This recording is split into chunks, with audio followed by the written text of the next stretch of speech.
Hey guys, this is Miss Marsh. I just want to take an opportunity to introduce myself to you, introduce you to some of my expectations and what's going to be happening this year. So I figured a video is the easiest way since I won't actually see all of you in class. So first thing, let's talk about me, okay? Some of you I've had before, some of you I've probably just seen in the hallways, and some of you have probably never seen me at all. So some things to know about me is I went to Penn State, and then I started here at East 13 years ago. I am an avid sports fan. I am mourning the loss of my college football at this point. But football is my main sport, Penn State, and you can see the Pittsburgh Steelers up there. And then I'm also a big hockey fan.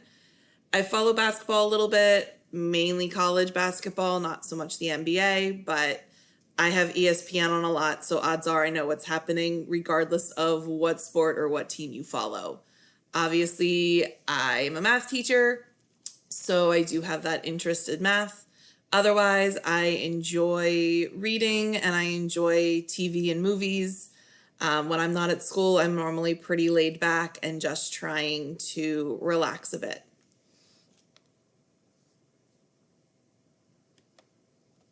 So let's talk about some of my expectations. So if you're part of the hybrid and you're actually going to be with me in my classroom, there's a few things to keep in mind. One, come prepared.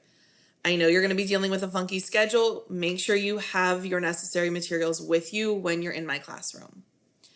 I'm going to ask that there's no food or drink in my classroom. Water's okay, especially because we're going to be wearing masks, and I know that can make your throat kind of dry. Just be careful with it. Don't make a mess. It's probably best to let it sit on the floor next to you so that if your water bottle sweats or anything, it doesn't make a puddle on your desk. No personal care products. These would be things like lotions, body sprays, makeup, brushing your hair. That goes for you too, gentlemen. Use the restroom for those things. Sometimes you can really aggravate people's allergies or asthma, especially if they're scented.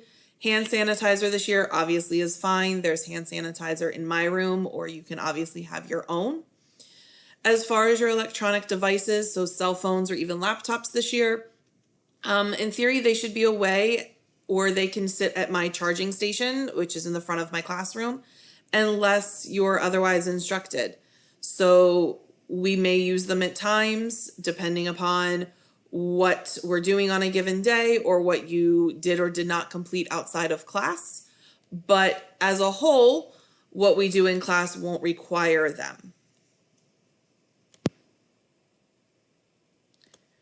So this next part is for everyone, whether you are part of the hybrid or you are part of core and you're going to be home every day. What are my expectations when we're talking about our digital platforms? So you're going to be working with Canvas for my class, and we'll be using Microsoft Teams for video conferencing or video classes. So what do you need to keep in mind? So if we're talking about video chats or video classes, keep your interactions appropriate. Doesn't matter where you are, you have to consider yourself as being in school and in a classroom. Okay, it is super important that you do not record or take pictures unless you have permission. Okay, please use your full name as your screen name and make sure you are wearing school appropriate clothing and in a school appropriate setting. The nice thing in Microsoft Teams, you can change your background. So if you don't want people to see, your messy bedroom or something like that, you can click a background so that you don't have to worry about what might be sitting behind you. Make sure you frame your camera appropriately so that you're seen, and that you mute yourself if you're not speaking. Keep your language appropriate, just like you would in the classroom. And obviously, if you can, try and find a quiet, private place so that we don't have a lot of background noise. When you're posting work or submitting work online to Canvas, you want to make sure that it's still quality work. Just because you're doing it online doesn't mean it's any less important. You want to keep in mind, what's your deadline? Do you need help to complete the assignment or to even get started on it? You want to make sure that it's the same quality you would turn in, like I said, whether you were handing it to me in person. Make sure that I can see and read your work. A lot of what you turn in online to me is going to be through a picture. Make sure I can see your entire paper. Make sure I can read your entire paper.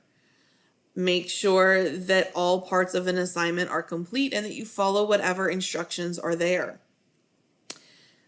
Many of us are going to have to communicate via email this year. So one, make sure you can access your school email and you know how to do that successfully. But two, make sure that when you are emailing any of your teachers, not just me or any of the principals or guidance counselors, that you do so professionally. We're not your best friend. You shouldn't be using shorthand and text lingo, right? Use full words, use complete sentences, capital letters, punctuation. Those things are important. So make sure you address the person that you're emailing, state the reason, and put your message. Try and keep it very factual, not so emotional, even if you are frustrated or confused. Make sure that it is easy for someone to read and understand. So reread it before you send. Make sure that if you're asking a question, you actually put your question there. Don't just express what the problem is, but what do you want someone to respond to you with? Okay, and again, make sure that you are using appropriate words and put your name at the end of it so that we don't have to figure out who you are just based on your email address.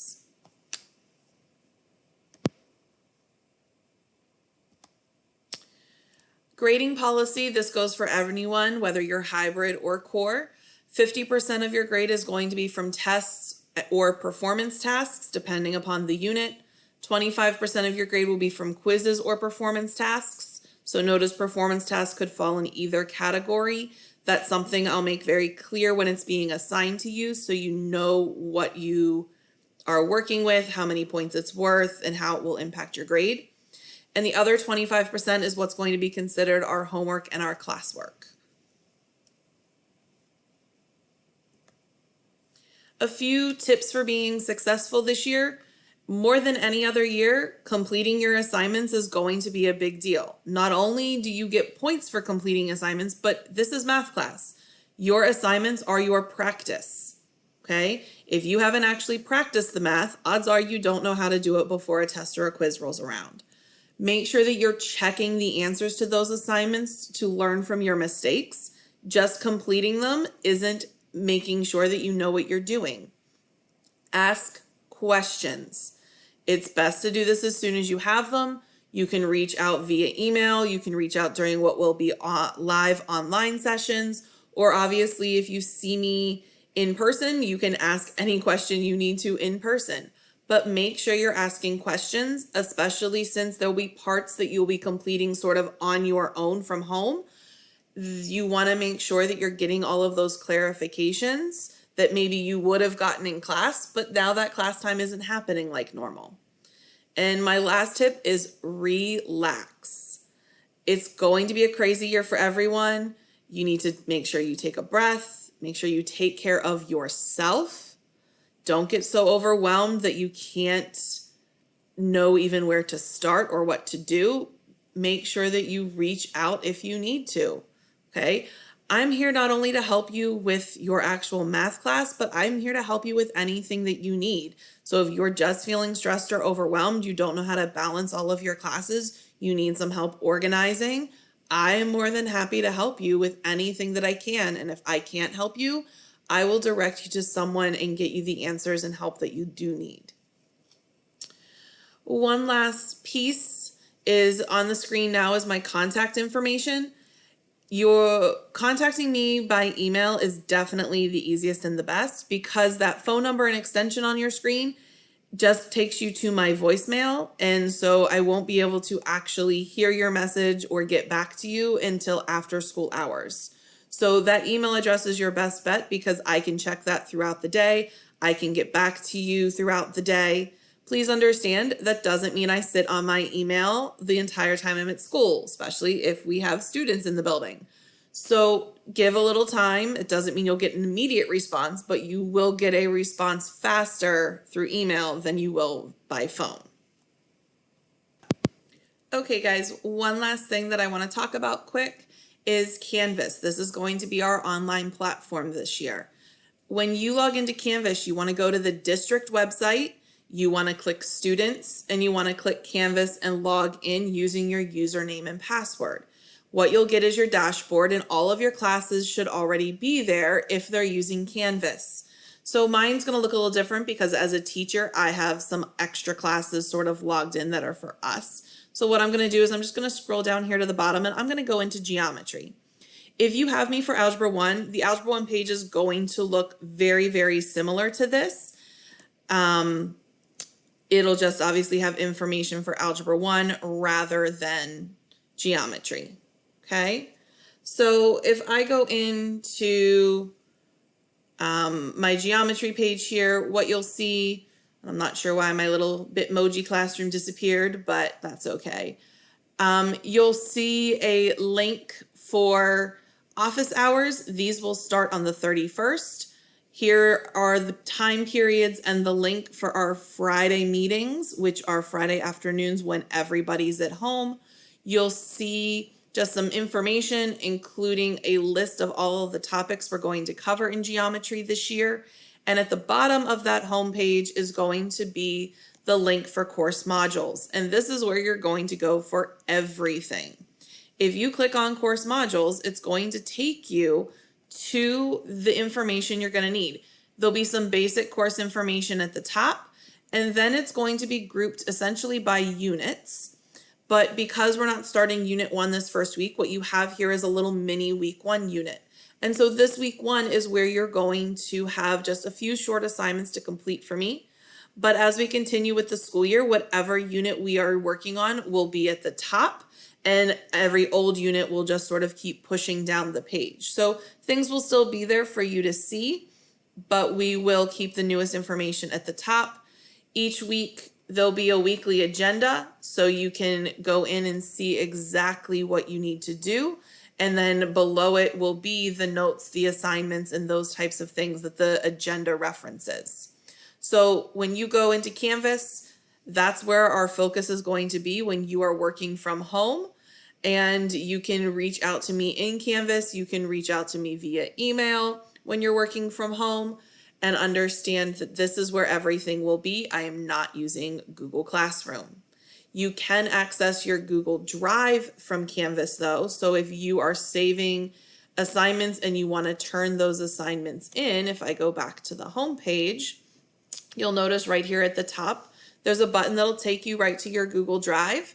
And there's also a button that'll take you right to your email. So it's really easy when you're working in Canvas to either get to your Google Drive because you've saved work there, or get to your email because you need me.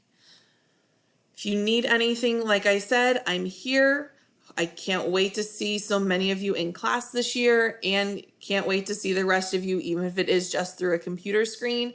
I'm super excited to get back to school, and I'm looking forward to a great year.